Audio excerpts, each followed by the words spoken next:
अस्सलाम वालेकुम। This is engineer नसीब लाशारी। आज हम पढ़ेंगे फ़िज़िक्स के चैप्टर 1 के बारे में। तो chapter 1 basically introduction of physics है। तो चलिए स्टार्ट करते हैं कि फ़िज़िक्स क्या है। तो सबसे पहले फ़िज़िक्स क्या है। फ़िज़िक्स जो है एक ग्रीक बोली का अल्फाज है जो फिज़िकोस से लिया गया है, जिसकी माना है नेचुरल। कोई भी चीज़ नेचुरल हो वो हम पढ़ेंगे फ़िज़िक्स में।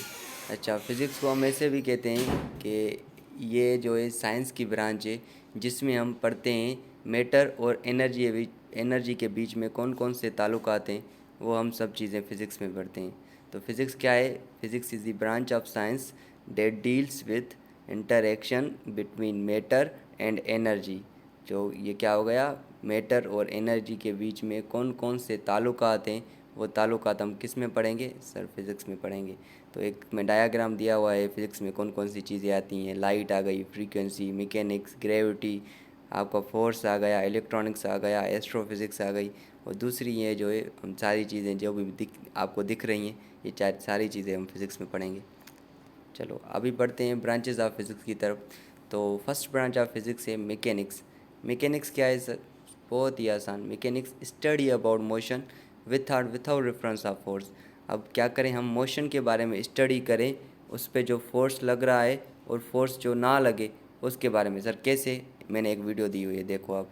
ठीक है, इसमें हम क्या करें, ये देखो बंदा इस ऑब्जेक्ट को फोर्स लगा रहा है, तो इसमें क्या प्रोड्यूस हो रहा है, मोशन प्रोड्यूस हो रहा है। ये जो मोशन प्रोड्यूस हुआ वो तो लीनियरली जो बॉडी मूव हुई, और जो फोर्स अप्लाई करा था ये भी पढ़ेंगे इसमें अंदर।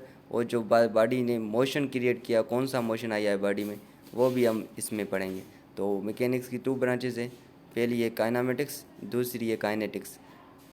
अच्छा, काइनामेटिक्स क्या है sir, study about motion without reference of force. Sir वो बॉडी में जो मोशन क्रिएट हुआ उसके बारे में स्टडी करेंगे, उसके जो ऊपर जो फोर्स अप्लाई कर रहे हैं उसकी स्टडी नहीं करेंगे।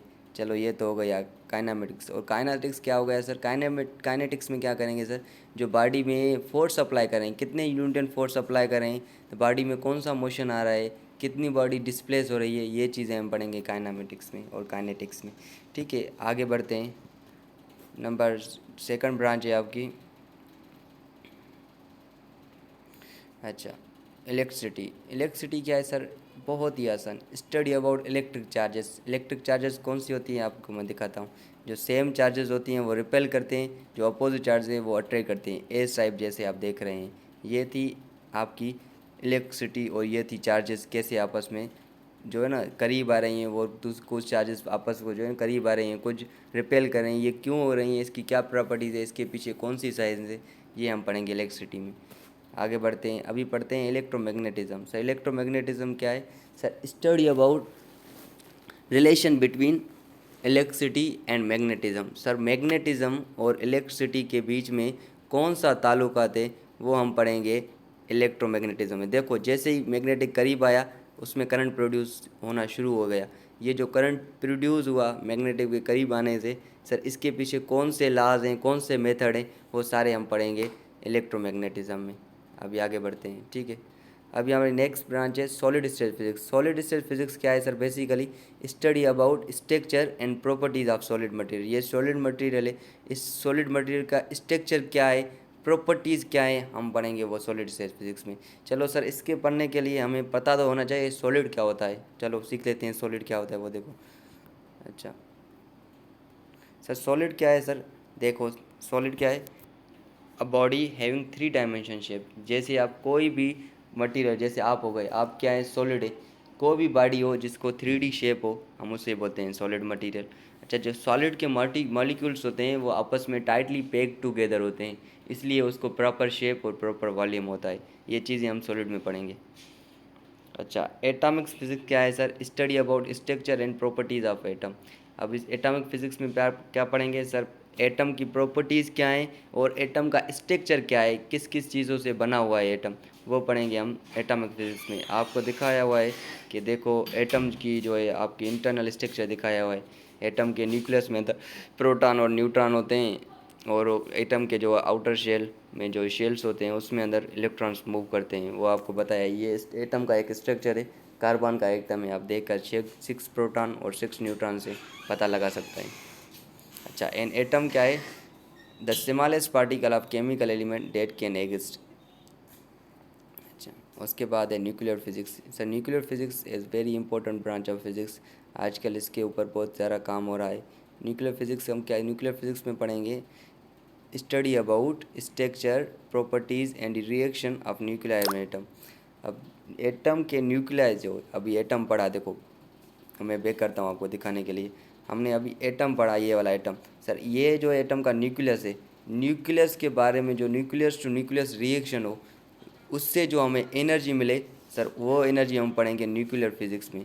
वो ये दिखाया जा रहा है अब यहाँ से देखो, वो ये वाला ये एटम का न्यूक्लियस है। यहाँ से जो एनर्जी मिल रही है देखो, ये न्यूक्लियस से अंदर है कौन सी प्रोटॉन और न्यूट्रॉन निकल रहे हैं, ये क्वाड और क्वार्ट्स में जो है ना कन्वर्ट हो रहे हैं। इसके बारे में जो स्टडी करेंगे उससे कहते हैं हम न्यूक्लियर फिजिक्स।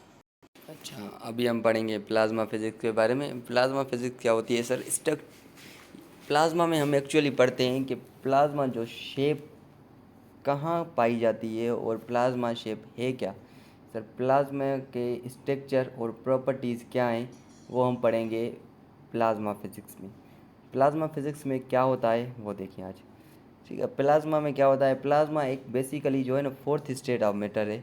ये कहाँ पाई जाती है? It found at the surface of sun. ये सन पे पाई जाती है। और ये जो है सेमी सॉलिड और सेमी लिक्विड फॉर्म में होती है। ठीक है, बायोफिज़िक्स। अब बायोफिज़िक्स क्या होती है सर? जो फिज़िक्स के इंस्ट्रूमेंट हैं, जो फिज़िक्स के साइंसदानों ने बनाए हैं, वो इस्तेमाल करें हम बायोलॉजी में। मींस फिज़िकल अपरेटस जो हैं वो हम इस्तेमाल कर रहे हैं बायोलॉजी में। सर उसकी जो स्टडी होगी, उसकी स्टडी को हम कहते हैं बायोफिज़िक्स। देखो ये इंस्ट्रूमेंट आपको दिखाई दे रहे हैं पिक्चर में। ये जो इंस्ट्रूमेंट बने हुए हैं, ये फिज़िक्स वाले साइंसदानों ने, लोगों ने बनाए हुए हैं। और ये जो इस्तेमाल हो रहे हैं बायोलॉजी में, हम इसे कहते हैं, इसकी एप्लीकेशन क्या है, इसके पीछे क्या क्या मेथड्स हैं, क्या क्या जो है तरीके हैं, वो हम पढ़ेंगे बायोफिज़िक्स में। अभी पढ़ते हैं एस्ट्रोफिज़िक्स के बारे में। एस्ट्रोफिज़िक्स क्या है sir? Study about heavenly bodies. जो भी बड़े बड़े जिस्म हैं उनके बारे में जो स्टडी है हम उससे कहते हैं सर एस्ट्रोफिज़िक्स। कौन कौन से sir? Study about space. Space में जो जो चीज़ें होती, फॉर एग्जांपल कौन कौन सी चीज़ें हो गई, प्लैनेट्स हो गए, आपके स्टार्स हो गए, ब्लैक होल हो गया, ईटीसी। इनके बारे में जो स्टडी है हम उससे कहते हैं एस्ट्रोफिज़िक्स। अभी आते हैं importance of physics. Importance of physics क्या है हमारे डेली लाइफ में, उसे देखते हैं। देखो आपको इस पिक्चर में दिखाई हुई है, इलेक्ट्रिसिटी हम यूज़ करते हैं, साउंड एनर्जी यूज़ करते हैं, gravity, magnetism, inertia, light, each and everything, ये फिज़िक्स की इंपॉर्टेंस है। अभी कुछ पढ़ते हैं importance. In our daily life we use several electrical appliances in our home. देखो हम अपने घरों में मुख्तलिफ इलेक्ट्रिकल की चीज़ें इस्तेमाल करते हैं, जैसे आपका पखा हो गया, रेडियो हो गया, फ़ैन हो गया, एयर कंडीशन हो गई, जूसर हो गया, ग्राइंडर हो गया।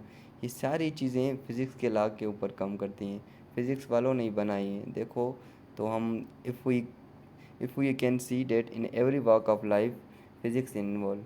अब अगर हम सही माना में देखें तो फिज़िक्स हमारे हर कदम के ऊपर जो है ना इन्वॉल्व है, हर कदम के ऊपर जुड़ी हुई है। तो इसकी इम्पोर्टेंस हमारी ज़िंदगी में बहुत ज़्यादा है। अच्छा, साइंटिफिक मेथड क्या है sir? It is a method through which scientist do their research. एक तरीका है सर जिसके ऊपर साइंसदान रिसर्च करते हैं, चीज़ों को इन्वेस्टिगेट करते हैं। चलो ये तो हो गया साइंटिफिक मेथड। साइंटिफिक मेथड के फैक्टर हैं वो नीचे दिए हुए हैं। पहला फैक्टर है आपकी ऑब्जर्वेशन। ऑब्जर्वेशन में क्या होता है सर? ऑब्जर्वेशन में हम जो भी पॉसिबल इंफॉर्मेशन है उस टॉपिक के बारे में, वो हम क्या करते हैं, इकट्ठी करते हैं। इकट्ठी करके हम वो जो इन्फॉर्मेशन है, जो भी पॉसिबल इन्फॉर्मेशन इकट्ठी करें, उसे हम कहते हैं ऑब्जर्वेशन। अच्छा, ऑब्जर्वेशन के बाद आता है हाइपोथेसिस। हाइपोथेसिस क्या है sir? It is the hypothesis is a notion of the scientist on which he tries to explain the phenomena. इसमें हम क्या कहते हैं, जो भी चीज़ हमें बनानी है उसके बारे में हम बताते हैं आदमियों को। ये क्या हो गया आपकी हाइपोथेसिस। उसके बाद हम क्या करते हैं, theory is design on the basis of hypothesis. आपने जो हाइपोथेसिस की है उसकी बुनियाद के ऊपर ही आपने थ्योरी लिखी, उसके ऊपर स्टेटमेंट फॉर्म में कुछ चीज़ लिखी, उससे हम कहेंगे ये आपकी थ्योरी हो गई। उसके बाद है आपका, ठीक है, एक्सपेरिमेंट क्या है सर? तजुर्बा। हम जो भी हमने थ्योरी लिखी उसके अब ऊपर हम क्या करेंगे सर? एक्सपेरिमेंट करेंगे। तो क्या होगा इससे, जो आपकी थ्योरी हुई वो चेक होगी आपके एक्सपेरिमेंट के ऊपर, वेदर ये एक्सपेरिमेंट के ऊपर काम कर रही है कि नहीं कर रही। तो इसको हम बोलते हैं कि ये आपका एक्सपेरिमेंट हो गया। अच्छा, उसके बाद होता है it is a practical form of your theory. ये आपकी थ्योरी का प्रैक्टिकल फॉर्म होता है, इससे हम उसको डिस्क्राइब कर सकते हैं। उसके बाद हम करते हैं प्रोडक्शन जैसे हम क्रिकेट मैच में करते हैं, यार आज पाकिस्तान जीत जाएगा या फलां टीम जीत जाएगी, कल बारिश होगी, ये क्या हो गई, आपकी प्रोडक्शन होगी। ये इससे ही आपने जो एक्सपेरिमेंट किया है उसकी रिज़ल्ट आपने प्रिडिकेट की होगी, ये आपके दिमाग में होती हुई है कि अगर ये रिज़ल्ट मिलेगी तो सही मिलेगी। तो वो जो प्रिडिक्टेड रिज़ल्ट आपको मिल रही है ये आपकी हो गई प्रोडक्शन। ठीक है, if the result is same as you predicted then this is your prediction. आपने जो भी रिज़ल्ट प्रिडिक्ट की होगी, दिमाग में सोची होगी, अगर वही रिज़ल्ट आपको मिले हम उसको कहते हैं प्रिडिक्शन। उसके बाद आता है आपका लॉ क्या होता है, जब थ्योरी को बार बार चेक किया हो जाए एक्सपेरिमेंट के ऊपर और आपको प्रिडिक्टेड रिज़ल्ट ही मिले तो आखिर में वो आपका लॉ बन जाता है। इस तरीके से जो है ना साइंटिस्ट रिसर्च करते हैं और इस तरीके से आपके लॉज बनते हैं। ये एक तरीका है, इसे बोलते हैं साइंटिफिक मेथड। आगे बढ़ते हैं, ये पिक्चर दी हुई है साइंटिफिक मेथड की, देखो कैसे पहले हम ऑब्जर्वेशन करते हैं, आप जो चीज़ों को देखते हैं, मुआयना करते हैं, उसके बाद हाइपोथेसिस, उस चीज़ों के बारे में क्वेश्चन करते हैं, लोगों से पूछते हैं। ठीक है, ये हो गया आपका हाइपोथेसिस। उसके बाद हम थ्योरी लिखते हैं, उसके बाद में स्टेटमेंट जो फॉर्म हो गई। उसके बाद हम एक्सपेरिमेंट करते हैं, फिर चीज़ों को एनालाइज करते हैं, जो प्रोडिक्शन हो गई, और लास्ट में वो आपका लॉ बन जाता है। अच्छा, एरर एंड एक्यूरेसी। एरर क्या होता है सर, पे आप कोई भी एक्सपेरिमेंट परफॉर्म कर रहे हैं और वहाँ पे कोई एरर आ जाए, कोई गलती आ जाए, तो उससे हम क्या कहते हैं, उसे बोलते हैं हम एरर। अच्छा, एरर को हम ऐसे भी बोल सकते हैं the difference between the measured value and the actual value. जो आपका एक्चुअल वैल्यू है उससे हमारी कितनी गलती हो गई, जैसे फॉर एग्जाम्पल इस किसी भी चीज़ की नाप करते हैं, उसकी जो एक्चुअल नाप है वो है आपकी 6 मीटर, और आपकी जो है उसका डिफरेंस आ रहा है, और आप जो माप कर रहे हैं वो 5 मीटर आ गई, तो 6 - 5 आपका 1 का डिफरेंस हो गया, ये 1 का जो डिफरेंस हो गया ये आपका एरर आएगा। ठीक है, इसे हम बोलते हैं एरर। और एक्यूरेसी क्या है सर, हम जो गलतियाँ की है उसके सुधार करें, जो भी गलती की उसका सुधार को हम कहते हैं एक्यूरेसी। अभी पढ़ेंगे टाइप्स ऑफ एरर। अच्छा, पहले टाइप्स ऑफ एरर में आता है आपका पर्सनल एरर। पर्सनल एरर में क्या होता है आपका, जो आप this error occur due to lack of experimenter. ठीक है, जो एक्सपेरिमेंटर हो उसकी गलती हो, वो सही माना में जो है ना एक्सपेरिमेंट परफॉर्म नहीं कर रहा, उसमें अपनी जो है ना पूरी तवज्जो नहीं दे रहा, तो उसमें क्या आ गई, गलती आ जाएगी। ये जो गलती आ गई ये आपकी खुद की गलती के लिए आई है, उससे बोलते हैं हम personal error. This error occur due to fault of observer. जो अब ऑब्जर्वर है, अब जो मैं हूँ फॉर एग्जांपल कोई एक्सपेरिमेंट कर रहा हूँ, तो मैं सही माना में चीज़ों को ऑब्ज़र्व नहीं कर रहा हूँ, तो जाहिर सी बात है मुझसे वो गलती हो जाएगी। वो जो गलती होगी अब उससे कहते हैं हम पर्सनल एरर। जैसे आपको ये पिक्चर में दिखी हुई है, हम गलत एंगल से देखेंगे तो उसकी रीडिंग जो है ना, उसकी मेजरमेंट की रीडिंग गलत ले लेंगे, और ये जो गलती आएगी, ठीक है, वो गलती हमारी वजह से आई है, हमने गलत देखा, सही माना में नहीं देखा है, उसे सही माना में केयर नहीं किया है, तो इसे बोलते हैं पर्सनल एरर। उसके बाद आता है आपका सिस्टमिक एरर। सिस्टमिक एरर क्या होता है, आपके सिस्टम में कोई फॉल्ट आ जाए, आपके सिस्टम जैसे ये स्केल टूटी हुई है, आप किसी भी चीज़ की मेजर करेंगे तो एग्जैक्ट मेजरमेंट नहीं आएगी, यहाँ पे जो गलती आ गई ये आपके सिस्टम की गलती हो गई, तो इसे हम बोलते हैं सिस्टमिक एरर। उसके बाद हम पढ़ेंगे रैंडम एरर के बारे में। रैंडम एरर क्या होता है सर, जो ऐसी गलती जो सडन चेंज इन इन्वायरमेंट में आ जाए, जैसे हम कोई भी एक्सपेरिमेंट करना है रेन के ऊपर, अचानक से बारिश बंद हो जाए तो वहाँ पे क्या आ गई आपकी जो है ना एरर पर आ जाएगा। ये जो एरर आएगा इसे हम बोलते हैं रैंडम एरर। ये दिखाई गया है, देखो कैलकुलेशन बीच में आ गई है, ये सही माना में कैलकुलेट नहीं हो पाएगी, ना ही ये जो है आगे 25 के आगे और 26 के नीचे, तो यहाँ पे जो एरर आएगा इसे हम बोलते हैं रैंडम एरर। अच्छा, अभी पढ़ेंगे साइंसदानों के बारे में, the contribution of Muslim science in physics in the field of physics. तो मुसलमान साइंसदानों के फ़िज़िक्स में कौन कौन से काम है, तो पहला हमारा साइंसदान है अबू अल हसन इब्न हेशम, हम इसे कहते हैं। तो इसने क्या किया, पहले पहले ये ही was born in Basra city of Iraq, ये बसरा में पैदा हुए, इराक का एक छोटा सा शहर है। He was a great scholar of physics, ये एक अच्छे स्कॉलर थे, आलिम थे फिज़िक्स के। इस he wrote many books on various subject, इस फेमस बुक ऑन ऑप्टिक्स किताबुल मनाज़िर, इसका जो एक मशहूर बुक के उसे हम कहते हैं किताबुल मनाज़िर। इसने बहुत ही सारे और भी बुक्स लिखे हैं। एंड इसने एक थ्योरी दी थी उस टाइम, माना जाता है था कि जो लाइट है वो पहले आदमी की आँखों में आकर लगती है, बाद में जाकर किसी ऑब्जेक्ट के ऊपर लगती है, तो वो ऑब्जेक्ट आपको दिखाई देता है। लेकिन इसने उस थ्योरी को एकदम रिफ्यूज़ कर दिया। तो इसने कहा कि वो जो पहले जो लाइट होती है ऑब्जेक्ट के ऊपर लगती है, उसके बाद आपकी आँखों के ऊपर जाके लगती है, तभी जाके वो ऑब्जेक्ट आपको दिखाई देता है। तो इसने वो थ्योरी रिजेक्ट करके ये उन लोगों को उस वक्त ही बता दिया था, ठीक है। In which he said that light first hits the object then enters in the human eye, जैसे मैंने आपको बताया। इसने ही discover the nature of light and told it is a kind of energy, इसने जो है ना लाइट की नेचर को भी डिस्कवर किया और बताया कि ये एक एनर्जी का किस्म है। इसने एक पिन होल कैमरा भी इन्वेंट की थी, जिससे इसने फर्स्ट मून इक्लिप्स की फ़ोटो भी निकाली थी। उसके बाद आ गया आपका याकूब अल किडनी।